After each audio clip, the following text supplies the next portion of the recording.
Le ministère de la parole révélée vient à vous avec des paroles remplies de puissance et de capacité pour transformer votre vie avec l'apôtre Abraham Gandonou. Tu n'es pas sur la terre pour être dominé, tu n'es pas sur la terre pour subir, mais tu es sur la terre pour rayer. La croyance, ce n'est pas la foi, c'est la disposition du cœur et de la pensée à l'égard de la parole.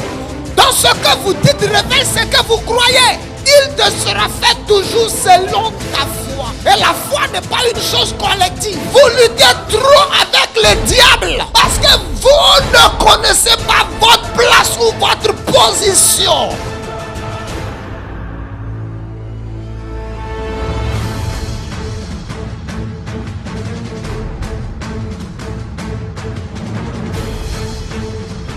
Parole révélée.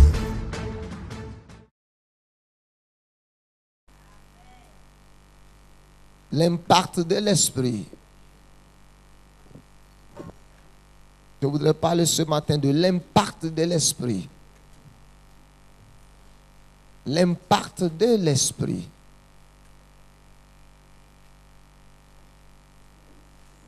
Tel est le thème de mon message ce matin.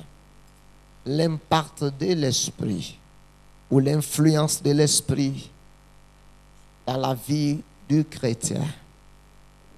Je voudrais que nous ouvrions rapidement nos Bibles dans le livre de Joël au chapitre 2, où je vais prendre mon texte de base et je vais donner 3 ou 4 points.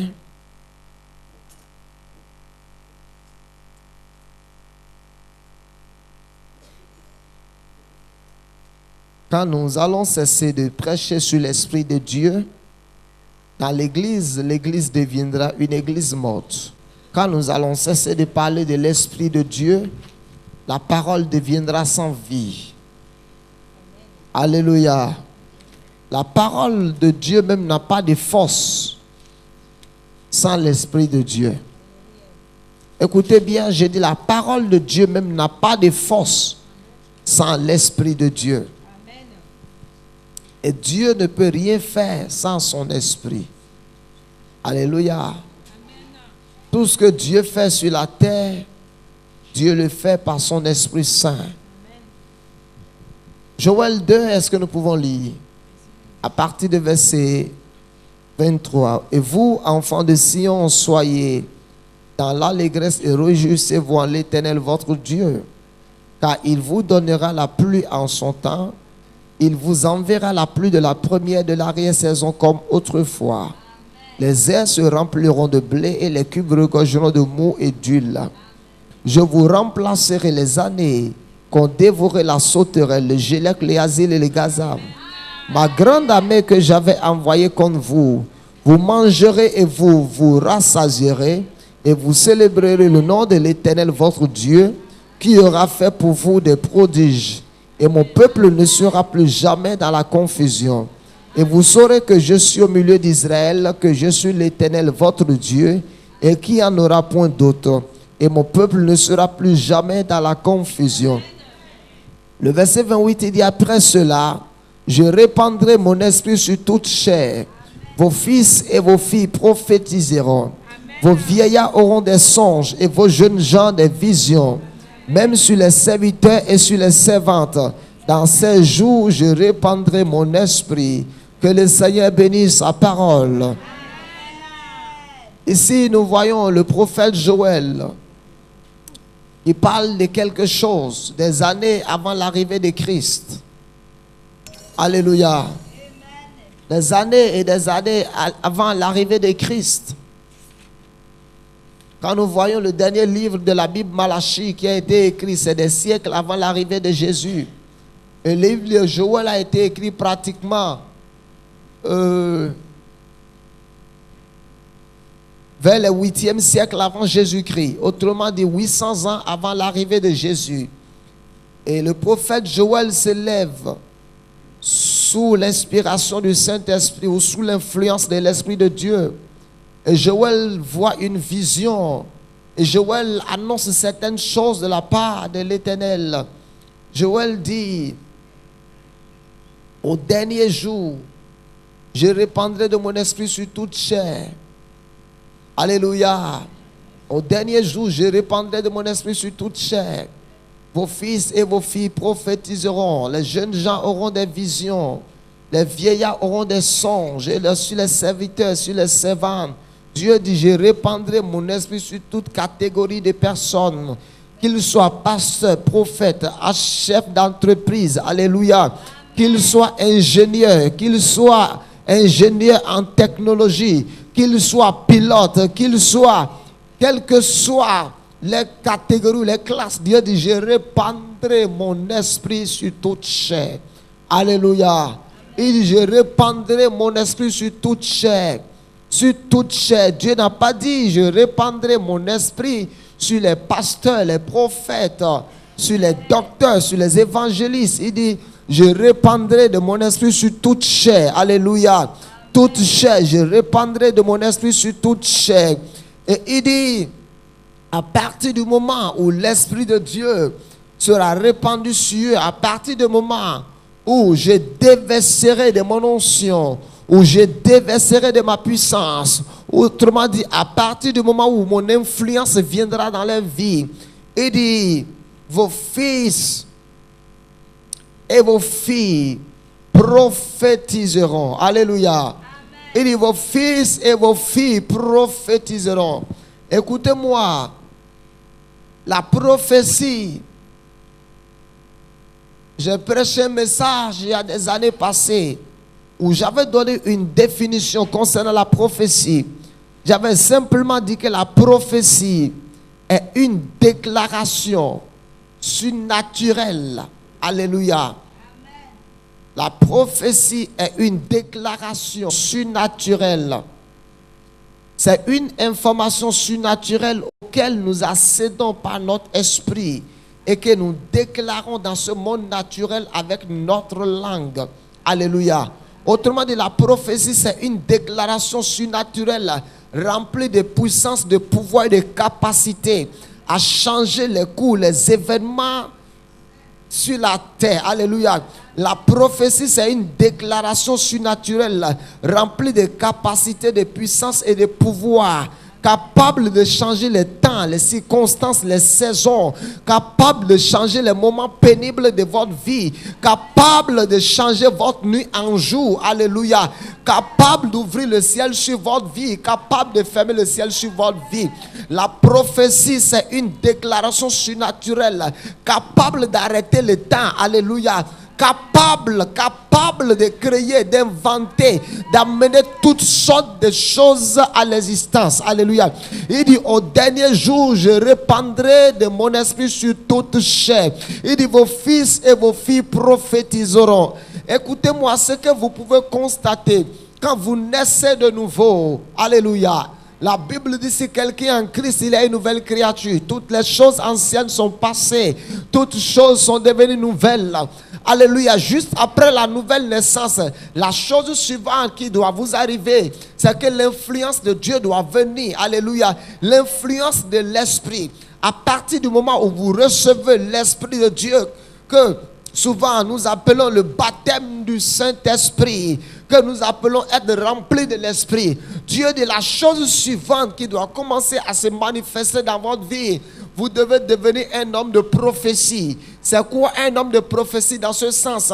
Je ne parle pas nécessairement de fermer les yeux, avoir une vision. Je ne parle pas nécessairement de dire je vois une vision concernant le temps passé, concernant le temps futur. Je parle de prophétie dans le cadre d'utiliser sa langue pour créer la domination sur la terre. Alléluia. Parce que tous les prophètes de la Bible, quelles que soient les visions qu'ils ont eues, quelles que soient les inspirations qu'ils ont eues, ils ont utilisé les langues pour déclarer cette prophétie dans le monde naturel. Alléluia. Si tu es un homme de prophétie, je te dis que rien ne pourra te résister dans la vie. Alors il dit, vos fils et vos filles prophétiseront. C'est quoi la prophétie? La prophétie, ce n'est pas que la parole de Dieu. La prophétie, alléluia, c'est la parole de Dieu, c'est le logo plus l'esprit. À partir du moment où la parole de Dieu est mixée avec l'esprit, Jésus a dit, mes paroles sont esprit et vie. Alléluia. Il dit, les paroles que je vous ai dites, je ne vous ai pas dit ces paroles de moi-même. Il dit, mais c'est le Père qui est en moi qui parle. Alléluia. Autrement dit, la prophétie, c'est la voix de Dieu qui sort de l'intérieur du temple. C'est où le temple, la Bible dit, nous sommes le temple du Saint-Esprit. Et je suis venu dire à quelqu'un ce matin que Dieu est en toi. Et Dieu désire parler sur ta situation au travers de ta bouche. Dieu désire parler à ton cas. Dieu désire parler à tes ossements desséchés. Dieu veut parler à ton foyer. Dieu veut parler aux choses qui ne vont pas dans ta vie. Et Dieu dit, si seulement tu peux me prêter ta bouche afin que je puisse utiliser ta bouche pour prophétiser sur les choses qui arrivent vont changer. Alors il dit, au dernier jour, je répandrai de mon esprit sur toute chair. Vos fils et vos filles prophétiseront. La première influence qui vient dans votre vie, quand l'Esprit de Dieu s'empare de votre vie, vous allez devenir un homme de prophétie. Alléluia, dis un homme de prophétie. Pourquoi? Quand vous lisez dans Actes 2, à partir du verset 1, la Bible dit qu'ils étaient tous ensemble rassemblés dans un même lieu. Et tout à coup, il y eut un bruit comme un vent impétueux qui est venu du ciel, qui est venu remplir toute la salle. Des langues de feu les ont été données, dit des langues de feu. Et ils se sont mis à parler en différentes sortes de langues. Ils ont commencé Marato Shataka. La Bible dit qu'ils ont commencé à déclarer les oracles. Ils ont commencé à déclarer les mystères du royaume. Puisque le parler en langue, écoutez-moi bien, plus l'interprétation est égale à la prophétie. Ils ont commencé à prophétiser en esprit. Ils ont commencé à déclarer des mystères de Dieu. Étant donné que les mystères de Dieu, c'est des informations, alléluia, auxquelles vous accédez par initiation. Les mystères de Dieu, c'est des choses auxquelles vous ne pouvez pas accéder si vous n'avez pas été initié aux choses de Dieu.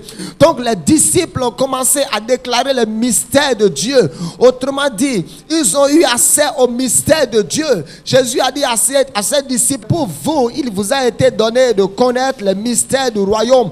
Il dit, pour vous, il vous a été donné de Ginosko, alléluia. Il vous a été donné de Catalambano, de comprendre les choses du royaume. Alors les disciples ont commencé à prophétiser, à parler en esprit. Et ceux qui étaient autour d'eux ne pouvaient rien comprendre. Alléluia. Et vous allez voir ce qui s'est passé dans la vie des disciples. Écoutez-moi, enfant de Dieu. Je suis venu te dire, à partir du moment où tu vas décider d'utiliser ta langue, alléluia, tu vas décider de bien utiliser ta langue sous l'influence de l'esprit, sous l'onction. Vous voyez, beaucoup d'entre vous ici, quand nous voyons depuis un certain temps, nous avons passé des moments extraordinaires dans votre vie. La puissance et l'onction de Dieu étaient libérées dans votre vie. Certains d'entre vous, vous êtes tombés sous l'onction, pas une fois, pas deux fois, pas trois fois. Mais la question que je me pose, alléluia, tu es tombé sous l'onction tout au long de ces temps. Et tu t'es relevé sous l'onction et rien n'a changé dans ta vie. C'est ce qui me donne souvent le choc. Parce que la plupart du temps, alléluia, quand le ciel s'ouvre, quand la main de Dieu arrive sur ma vie, quand l'onction de Dieu arrive sur ma vie, je sais ce que je dois faire quand je suis sous l'onction. Quand je suis sous l'onction, alléluia, Dieu est en train de me dire, mon fils, alléluia, mon fils, je suis en train de t'inviter à dire certaines choses. Parce que ce que tu vas dire, étant donné que ma main, parce que la présence et l'onction de Dieu, en même temps, elle est synonyme de la main de Dieu sur votre vie. C'est pour ça que vous pouvez voir dans Ézéchiel 37, Ézéchiel dit, la main de l'Éternel fut sur moi. Et l'Éternel me transporta en esprit et me déposa dans une vallée remplie d'ossements desséchés. Il dit, cette vallée était remplie d'ossements desséchés. Et l'Éternel me dit, Ézéchiel, est-ce que ces ossements peuvent-ils revivre? Et Ézéchiel dit, Seigneur, je ne le sais pas. Et Dieu dit, Ézéchiel, non, ma main est déjà sur toi. À partir du moment où tu es déjà couvert de mon ombre, alléluia, à partir du moment où tu as déjà ma parole dans tes entrailles, tu n'as plus besoin, amen, tu n'as plus besoin que moi je fasse quelque chose. Tu peux changer le cours de ces ossements desséchés. Il dit, Ézéchiel, tout ce que tu as fait, c'est que tu te mettes à parler à ces ossements desséchés. Je suis venu te dire que tu n'es pas tombé sous l'onction tout ce temps-ci. Retournez ici, allez à la maison, croiser les bras et regarder les choses t'arriver et subir. Je suis venu te dire, tu es dans une période où tu dois parler au maximum sur ta vie. Tu es dans une période où tu dois parler au maximum sur ta vie. Parce que quand l'onction, quand la présence de Dieu commence à se mouvoir quelque part, Dieu est en train d'inviter son peuple à parler. Dieu est en train de dire, dites des choses. Alléluia. Parce que tout ce que vous allez dire, l'exécuteur de ma parole, qui est la puissance du Saint-Esprit, est là pour exécuter tout ce qui sortira de votre bouche. Alléluia. Alors souvent quand nous sommes à des moments comme ça, en pleine adoration, en pleine louange, et subitement la jaquette arrive sur toi, ne reste pas seulement là à grelotter. Dieu te dit, tu peux dire quelque chose maintenant. Dis à quelqu'un, tu peux dire quelque chose maintenant. Tandis que je suis en train de prêcher, au beau milieu de mon message, c'est comme si quelque chose est sorti de moi, est venu sur toi, tu as commencé à grelotter. Dieu dit, grelotter c'est bon, mais ce n'est pas suffisant. Tu peux encore faire plus que grelotter. Alors, la première chose que vous devez faire, lisons Ésaïe 51, le verset 16.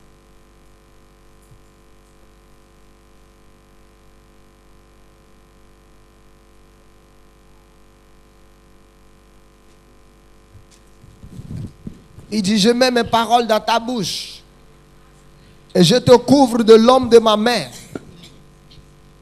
pour étendre de nouveau. Ésaïe 51, verset 16. Il dit quoi? Je mets mes paroles dans ta bouche et je te couvre de l'homme de ma main pour étendre vos cieux et pour fonder une nouvelle terre. Qu'est-ce que cela veut dire? Il dit, je mets mes paroles dans ta bouche et je te couvre de l'homme de ma main. Alléluia. Pour faire quoi? Pour créer de nouveau. Qu'est-ce que cela veut dire? Et pour fonder une nouvelle terre. Autrement dit, tu peux créer de nouveaux cieux sur ta vie. Et tu peux créer une nouvelle terre propre à toi. Alléluia. Qu'est-ce que cela veut dire? Tandis que le ciel est fermé sur d'autres, toi tu peux garder le ciel ouvert sur ta vie. Tandis que le ciel est fermé sur toute la nation, sur toute ta famille, toi tu peux garder le ciel ouvert sur ta vie. Tandis que il y a la pluie d'affliction, de douleur, de malheur qui tombe sur ta famille, qui tombe dans un quartier où tu habites. Tandis que des choses, les gens disent que dans ce quartier, il y a des choses étranges qui arrivent. Il y a des oiseaux qui traversent des maisons des gens et les gens tombent malades. Toi, tu peux décider, alléluia, de maintenir ouvert sur ta maison de nouveaux cieux. Et ça peut être un ciel ouvert de feu. Ça peut être un ciel ouvert de bénédiction, de prospérité. Écoutez-moi, vous pouvez être dans la même ville, vous pouvez être dans la même église, vous pouvez être dans la même chambre. Et le ciel sera fermé sur l'autre et le ciel sera ouvert sur toi. Vous pouvez être, c'est pour ça la Bible dit au dernier jour de deux personnes qui seront couchées sur le lit, l'autre ira au ciel, l'autre restera sur la terre. Bien que les deux dorment sur le même lit, les deux ne sont pas dans la même dimension spirituelle. Les deux ne transportent pas les mêmes atmosphères spirituelles. L'autre, il y a l'atmosphère spirituelle céleste ouverte sur sa vie. Tandis que vous pouvez être couché sur le même lit. Tandis que l'autre est asselé par le diable, en train de gémir, en train de courir dans son rêve, poursuivi par un démon. Et toi, tu es couché à côté de lui en train de voir Jésus. Alléluia. Alléluia. Alléluia. Il dit, je mets ma parole dans ta bouche et je te couvre de l'homme de mes mains, afin que tu puisses étendre de nouveaux cieux, que tu puisses fonder une nouvelle terre. Tandis que tu habites quelque part et tout le monde vit dans l'insuffisance, tout le monde vit dans la dépression, dans la tristesse. Toi, avec ta bouche, tu peux utiliser ta bouche, créer la joie dans ton entourage. Tandis que tout le monde vit quelque part où ils sont oppressés, dominés. Toi, à partir de ta langue, tu peux te créer un quartier de domination où tu es le seul, tu domines là. Dis à quelqu'un, prophétise. Prophétise. Dis à quelqu'un, mets-toi à prophétiser.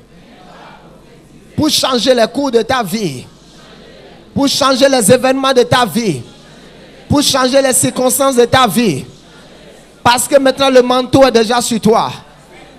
L'onction est déjà sur toi. La main de Dieu est déjà sur toi. Tu peux changer les événements de ta vie.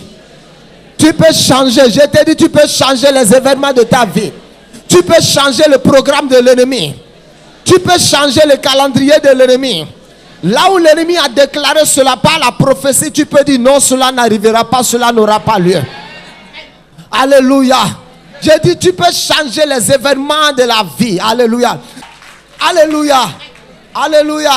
À partir de ta bouche, tu peux changer les saisons de ta vie.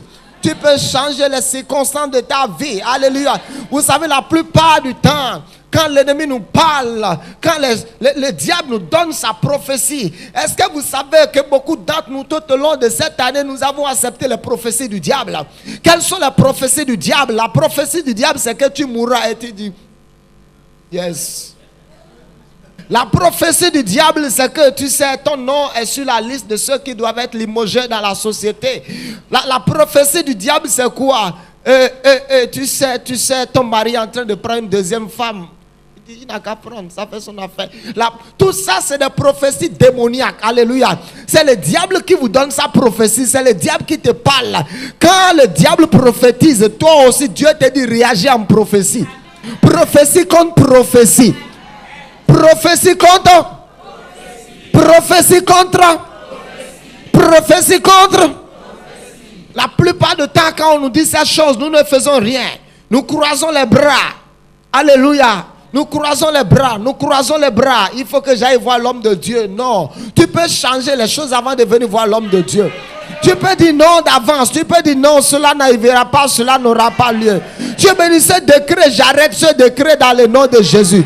Tu peux dire je suspends ce décret dans le nom de Jésus. Parce que tu es un peuple de prophétie. La parole de Dieu est déjà dans tes entrailles. Non seulement la parole est dans tes entrailles, mais toi-même tu es la manifestation visible de la parole de Dieu.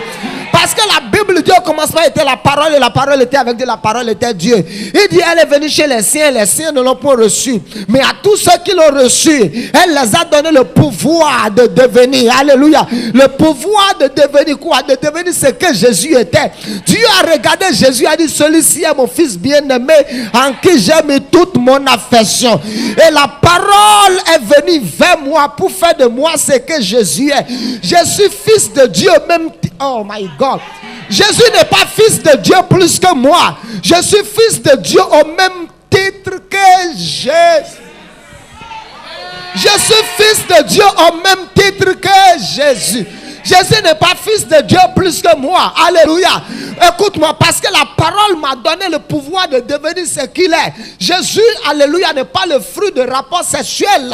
Il est le fruit de la parole annoncée, dite de Dieu. 1 Pierre 1, le verset 23 dit quoi? Et vous avez été régénérés, non pas par une parole corruptible, mais par une sémence incorruptible, par la parole vivante et permanente de Dieu. Autrement dit, Jésus même était l'expression de la parole de Dieu dans ce monde. Ce qui veut dire, moi-même, je suis une expression de la parole de Dieu dans ce monde. Et ma Bible dit, si cette entreprise vient des hommes, elle sera détruite. Mais si cette entreprise vient de Dieu, vous ne pouvez pas la détruire. Et comme les gens ne pouvaient pas détruire Jésus dans ce monde, les hommes aussi ne pourront pas me détruire.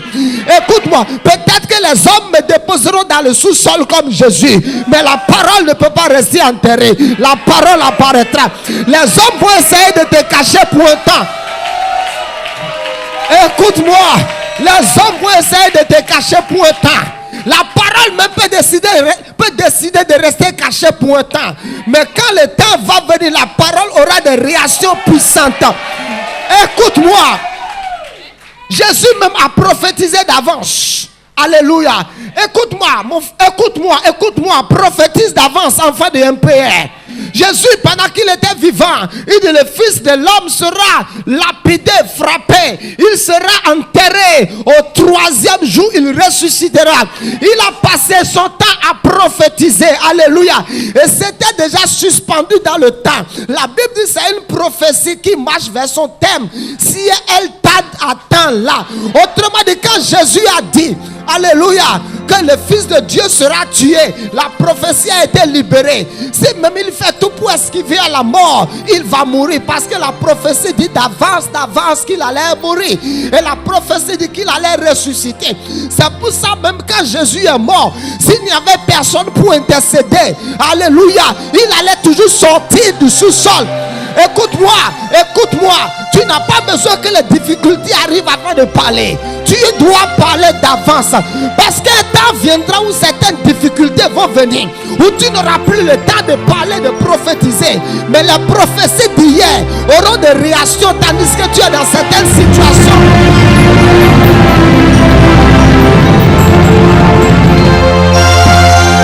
Alléluia.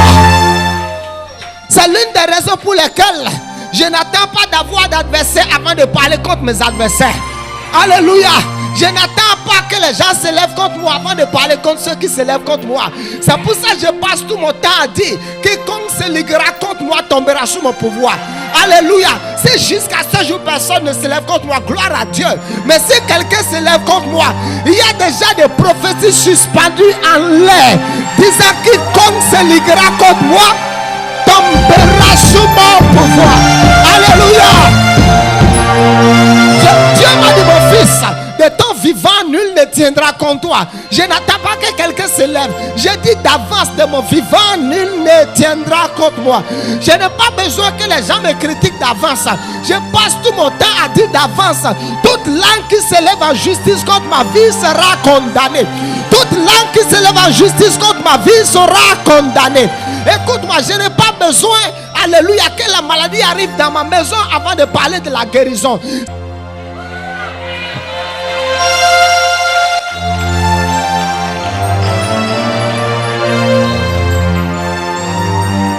Discipline pour parler. Alléluia. Alors, parce que tout au long de ces temps-ci, l'homme de Dieu et moi, nous avons passé du temps à libérer l'onction dans votre vie. Nous avons passé du temps à chasser les démons. C'est vrai, nous avons chassé les démons. Nous avons parlé sur ta vie. Mais maintenant, le job t'appartient à toi-même. Le reste du job, c'est toi-même qui dois le faire. Le reste du job, c'est toi-même qui dois le faire. En faisant quoi? En prophétisant sur ta vie.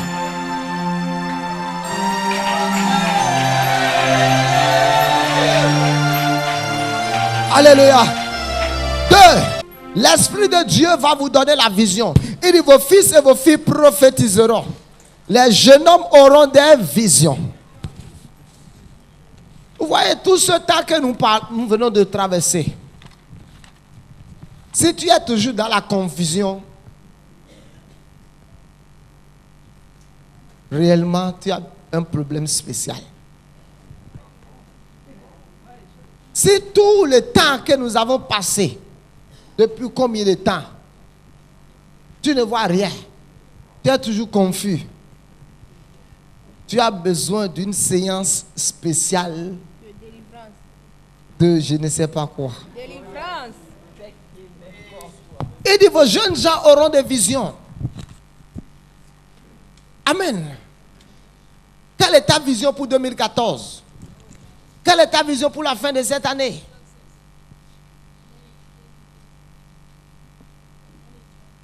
Praise God.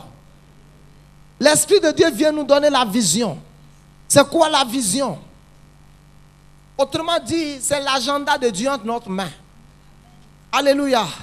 La vision, c'est une capacité à voir certaines choses qui existent dans le monde surnaturel, qui sont au-delà du naturel, qui sont au-delà de ce que vous voyez. Il y a un peuple sans vision et un peuple sans frein. Un peuple sans vision et une voiture sans frein. Et une voiture qui n'a pas de frein ne s'arrête pas. Elle se cogne. Quelque part, elle s'arrête. L'Esprit de Dieu vient et impacte la vision dans notre vie. Maintenant, je ne veux pas parler de plusieurs catégories de vision ce matin. J'avais déjà parlé de 3 formes de vision pendant les 7 ans. Mais quand l'Esprit de Dieu vient, l'Esprit de Dieu vous donne la vision. 1. L'Esprit de Dieu vous donnera la vision de votre identité en Christ. 2. Elle vous donnera la vision de votre position en Christ. Et 3. Elle vous donnera la vision de votre héritage en Christ. Et 4. Elle vous donnera une vision élevée. Quand vous lisez Ésaïe au chapitre 6, Ésaïe dit: l'année de la mort du roi Osias, je vis le Seigneur assis sur un trône élevé. Ésaïe le prophète n'avait pas vu Dieu dans toute cette dimension avant. Il pensait que Dieu était assis au ciel sur une chaise. Que Dieu est assis au ciel sur un tabouret. Alléluia. Écoutez-moi, enfants de MPR. Votre façon de vous comporter dans la vie révèle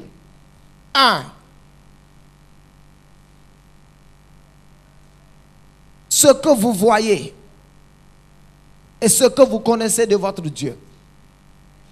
Ésaïe dit, l'année de la mort du roi Osias, je vis le Seigneur assis sur un trône très élevé. Il dit, le pan de sa robe remplissait le temple. Il dit, tout. J'aime cette partie. Je vais vous montrer quelque chose. Lisons Ésaïe 6. I'm going to close. Ésaïe 6. Regardez.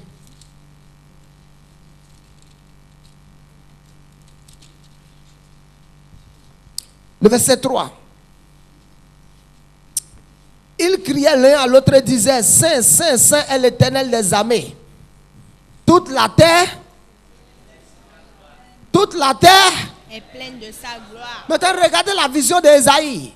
Ésaïe dit que toute la terre est pleine de la gloire de Dieu. Praise God. Amen. Écoutez-moi attentivement. Ésaïe dit toute la terre est pleine de la gloire de Dieu. Ce qui veut dire, quand Ésaïe a eu cette vision à regarder la terre, Ésaïe n'a pas vu la douleur. Ésaïe n'a pas vu la souffrance. Ésaïe n'a pas vu le gémissement. Ésaïe n'a pas vu l'opprobre. Ésaïe dit toute la terre est pleine de la gloire de Dieu. Si Ésaïe dit que toute la terre est pleine de la gloire de Dieu, toute la terre, dit toute la terre. Toute la terre. Alléluia. Ce qui veut dire, praise God, tu peux décider de voir, alléluia, ta situation d'une autre manière. Écoutez-moi, juste après la vision d'Ésaïe, le pays venait de perdre son roi. Le pays était en deuil. Mais quand Ésaïe regarde la terre, Ésaïe dit toute la terre est pleine de la gloire de Dieu. Tu vas me dire, pasteur, apôtre, si toute la terre est pleine de la gloire de Dieu, pourquoi est-ce que moi je ne vois pas la gloire de Dieu sur ma vie? Pourquoi est-ce que je ne vois pas la gloire de Dieu dans mon foyer? Pourquoi est-ce que tous les jours dans mon foyer c'est la tension, c'est la lutte? Si toute la terre est pleine de la gloire de Dieu, ce qui veut dire qu'il y a la gloire de Dieu dans chaque maison, dans chaque entreprise, dans chaque affaire. Ésaïe dit toute la terre est pleine de la gloire de Dieu. Ésaïe a dit toute la terre est pleine de la gloire de Dieu parce que Ésaïe a eu la vision de la gloire de Dieu. Parce qu'avec les yeux qui lui avaient été donnés, il lui était impossible de voir autre chose. Et donc Ésaïe avait décidé de voir que la gloire. Écoute-moi, la plupart du temps, ce qui sort de votre bouche, votre prophétie, ce que vous dites est une expression de ce que vous voyez avec vos spirituels. C'est une expression de la vision que vous avez. Alléluia. Dans le livre de Jérémie au chapitre 1, pendant que Jérémie parlait avec Dieu, Dieu dit, Jérémie, que vois-tu? Alléluia. Dis à quelqu'un, que vois-tu? Dis à quelqu'un, que vois-tu? L'autre te dira, je vois que je n'ai pas de boulot. L'autre te dira, je vois que mon dossier a été rejeté. L'autre te dira, je vois que ça tarde. L'autre te dira, je vois, je ne comprends pas ce qui m'arrive. Mais Ésaïe dit, toute la terre est pleine de la gloire de Dieu. Et à partir du moment où Ésaïe a dit que toute la terre est pleine de la gloire de Dieu, Ésaïe a commencé à parler de la gloire de Dieu. Et quand Ésaïe commence à parler de la gloire de Dieu, parler de la gloire de Dieu, c'est une expression pour donner de la louange à Dieu. Ésaïe a commencé à dire glory, glory, glory, glory. Et Dieu dit my God, my God. Dans toutes ces situations, Ésaïe continue de parler de ma gloire. Et ma Bible me dit que Dieu siège au milieu des louanges de son peuple. Dieu dit cette fois-ci, Gabriel, Michael, dépassez mon trône, déplacez mon trône. Je m'en vais voir ce que Ésaïe fait. Écoute-moi, certains d'entre nous dans la vie, nous avons des visions déformées. Certains d'entre nous dans la vie, nous avons des visions penchées. Écoute-moi, ce que tu dis, c'est une expression de la vision que tu as. Mais je prie pour toi ce matin afin que tu aies une vision correcte. Je prie pour toi ce matin afin que tu aies une vision redressée. Je prie pour toi ce matin avec que ta vision soit guérie. Est-ce que vous vous rappelez dans les évangiles? Ma Bible dit un jour, un aveugle est venu vers Jésus. Et Jésus a prié pour cet homme. Et Jésus a touché ses yeux. Viens, viens, lève-toi. Quand Jésus a touché ses yeux, Jésus a dit, que vois-tu? Il dit, je vois comme les hommes sont comme des arbres. Alléluia. Les hommes ne sont pas des arbres. Les hommes sont les hommes et les arbres sont les arbres. Mais lui, des hommes étaient devant lui. Il dit, mais c'est comme des... Écoute-moi, écoute-moi. Ce que tu vois peut ne pas être réel. Mais cela dépend de la vision que tu as. Alléluia. Tandis que l'autre prend la Bible, ne met pas de lunettes et lit correctement. Alléluia. Toi-même avec ta lunette, tu continues de dire, est-ce que ici c'est I, c'est... Alléluia. Tout dépend de la vision que tu as. Je prie pour toi ce matin que ta vision soit guérie. Que Dieu te donne une nouvelle vision ce matin.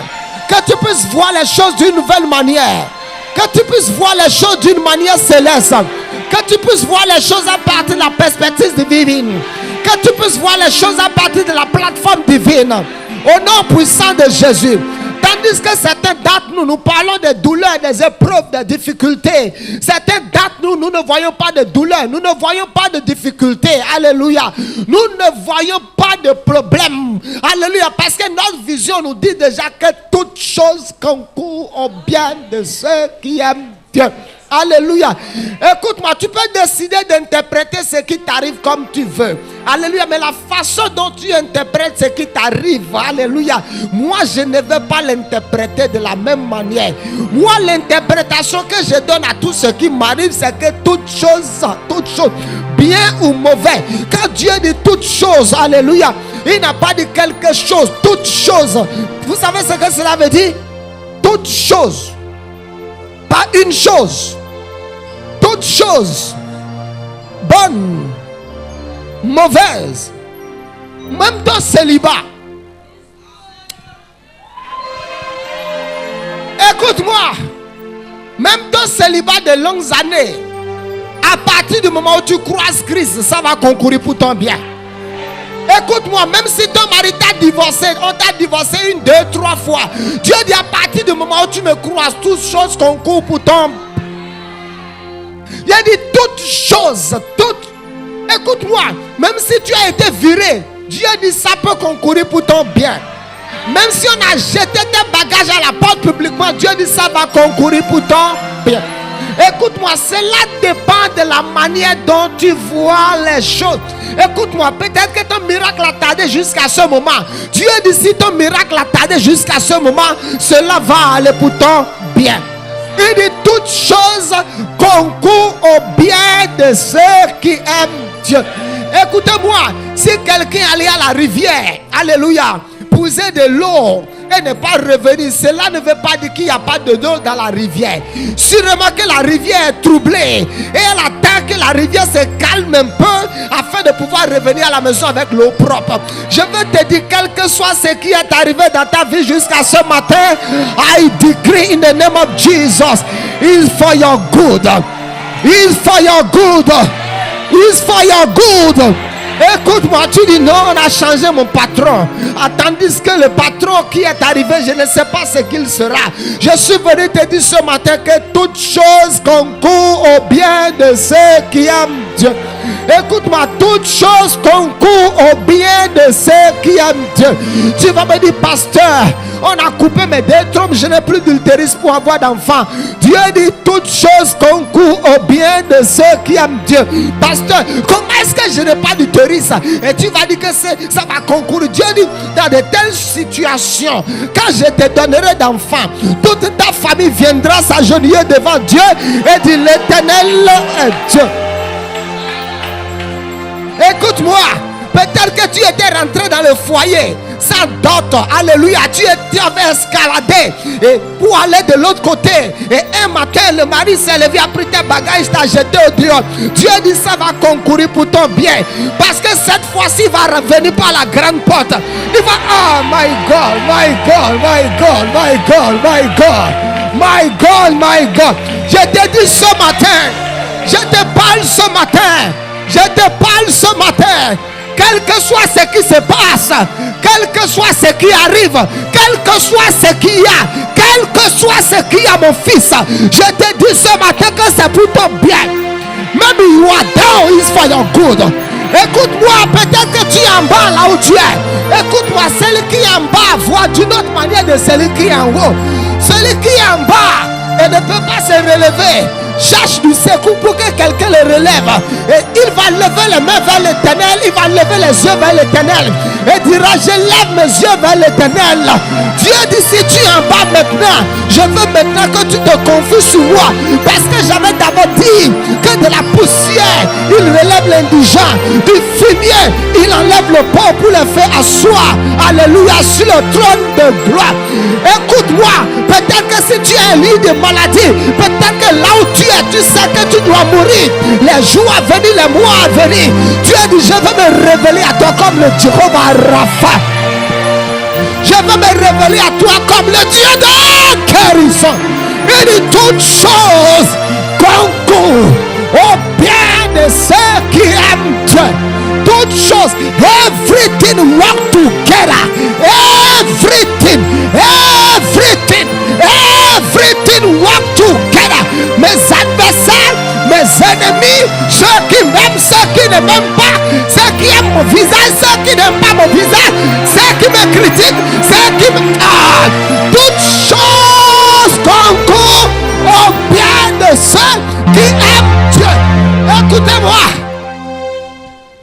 Même la critique de mes ennemis. Attends, l'apôtre Abraham là, c'est qui vous parlez de lui comme ça? Parce que Dieu veut certainement que quelqu'un d'autre sache qu'il y a everything. Je te dis ce matin, ne crains rien, n'interprète rien mal. Faut pas donner une interprétation satanique, diabolique à ta situation. Regarde ce qui t'arrive avec les yeux de la foi. Donne gloire à Dieu et dit toutes choses concourent à mon bien. Quand quelqu'un acclame Jésus.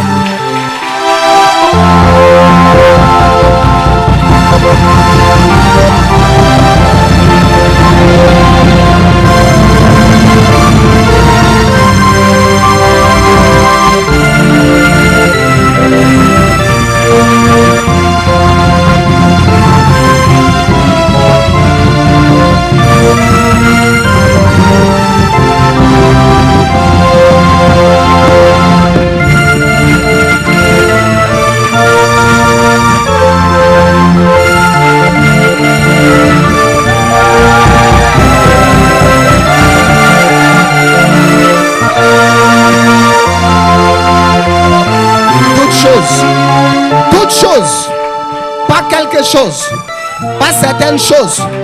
Écoute-moi, pas certaines choses vont me créer de problèmes à la fin de cette année et d'autres choses vont me faire du bien. Alors les choses qui vont me créer de problèmes, j'essaie de les éviter. Dieu dit toutes choses. Problèmes, difficultés, adversité, toutes choses. Toutes choses. J'ai dit toutes choses. Si tu peux voir avec les yeux de la foi que toutes choses concourent au bien de ceux qui aiment pour Dieu, il en sera ainsi pour toi. Au nom de Jésus. Amen.